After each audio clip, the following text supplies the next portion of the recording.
अस्सलामुअलैकुम, आप देख रहे हैं के न्यूज HD। में हूँ हारिस अली शकीलानी। चलते हैं आज की अहम खबरों की तरफ। रुक करेंगे साहिवाल का, जहां से रिपोर्ट कर रही हैं हमारी नुमाइंदा जुनैरा अतहर। DHQ टीचिंग अस्पताल में व्हील चेयर्स नायाब, चंद टूटी फूटी कुर्सियां जिनसे मरीज के लवाहिकीन मजीद परेशानी में मुब्तला होने लगे। तफसीलात के मुताबिक DHQ टीचिंग अस्पताल साहिवाल में आने वाले मरीज जलीलो ख्वार होने लगे।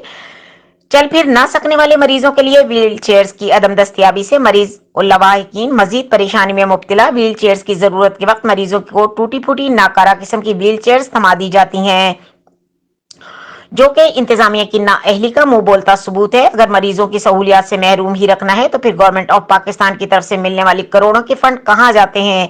इलाज के लिए आने वाले मरीजों को मुश्किलात से बचने के लिए हुकूमत की तरफ से दी जाने वाली सहूलियात मुयसर करना वक्त की अहम जरूरत है। सहाफती और समाजी हलकों का जिला इंतजामिया और हुकूमत वक्त से मुतालबा है कि फंड्स को हड़प करने वाले DHQ इंतजामिया का एहतसाब करते हुए मरीजों को तमाम तर सहूलियात फराहम की जाएं। मजीद खबरों और अपडेट्स के लिए हमारे साथ रहिएगा। तब तक के लिए अपना ख्याल रखिएगा। अल्लाह हाफिज।